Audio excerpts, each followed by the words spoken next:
Mark, we've heard in the news a lot about the 50 people dead in a tractor trailer in San Antonio. Obviously, terrible story. But I think a lot of people, especially people who don't pay attention and don't live along the border, they think this is kind of like a first time thing. Oh my gosh, people are dying crossing the border. It's terrible. People do not realize how common this is. Yeah, I mean, this is the largest single incidence of people like this dying because, frankly, they've been enticed to try it by this administration's lax policies. But even with the tightest and most consistent enforcement, you're still going to have some people taking foolish risks. Not this many. This administration is partly responsible for these deaths, but people are going to try and risk getting into the U.S. if there's a decent chance they can get away with it and get a job and basically succeed, because that's their goal. This administration has basically sent the message, an invitation around the world that if you can get past the Border Patrol, you're basically home free. They're not going to look for you if you're inside the country. Even if, say, you apply for asylum and are turned down, they're not going to make you leave when you're turned down. When you offer that kind of incentive, and people are going to take you up on it, and so you're going to end up with tragedies like we saw in San Antonio. Hold on, Mark, did you just say we don't even make them leave when they're turned down for asylum? What do? Tell them go get some McDonald's? No, we just tell them that their asylum claim has failed. They went and they had their due process, and that's it. They'll often send a bag and baggage letter, they call it, or a run letter that says, please show up next Tuesday with your luggage for deportation. Who does that? Some people might, most people don't. ICE is not allowed to go look for them. ICE has basically been abolished, even if technically the agency still exists. So, once you get past the Border Patrol, you really are home free. Good grief. Rick, we've heard a lot in the news, especially from my friend Congressman Chip Roy and others, about Texas declaring an invasion this, invasion this. Is this campaign talking points, or is there something to this?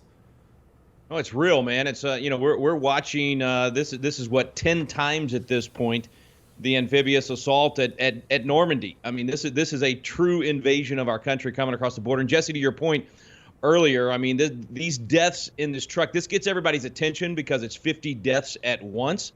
But what they ought to be paying attention to is day after day after day, the rapes, the child sex trafficking, the rape trees. I mean, all of the horrific, sick things that are happening every day at the border. And it adds up to not just thousands, but now hundreds of thousands. What is it now? We're looking at roughly 400,000 gotaways already this year, 600,000 last year. So that means 1 million in the United States that we don't know who they are or where they are. So not only the danger to our nation in the future, but these horrific deaths and rapes and child sex trafficking that's happening every single day at our border. And Chip Roy, you mentioned him. I mean, he's been the best voice on this that I've heard in Congress. He's relentless on it. And I thank God. He's my congressman, by the way. So I'm really proud of Chip and what he's been doing on this issue. Yeah, he's a good man. All right, I've got a little video here from MAYORKAS talking about the morale of Border Patrol. I will tell you the frustration of the individuals, with the badges on the ground and the holstered firearms is earned. Yeah. We need to be very clear about that. And our Border Patrol agents, their morale is down, and I understand why. He's the reason it's down, Mark. Right. Of course it is. Of course he is. And the Border Patrol agents make that perfectly clear. I mean, he's gone to various events, going to talk with guys out in the field where they've been arguing with him, talking back to him. Sometimes they turn their backs to him. I mean, he is the reason that the Border Patrol morale is so low. And that's why I think there really is a strong case to make in the next Congress, when the Republicans take the House, for impeaching Mayorkas.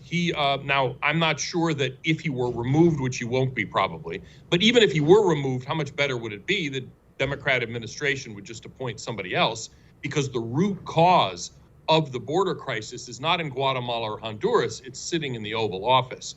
Nonetheless, Mayorkas richly deserves being removed from office, because he has actually said, he told Bret Baier recently on Fox News that Bret Baier said, okay, so is it the policy of this administration to reduce the number of illegal immigrants crossing the border. And he would not say that. He said it's the policy of the administration to process people quickly and efficiently.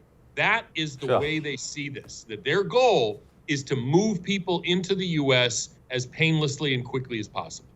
Don't miss Jesse Kelly Breaks History, The Forgotten Genocide, the first episode of a new series available now exclusively for First TV supporters. Visit the First TV app or thefirsttv.com to subscribe and start watching today.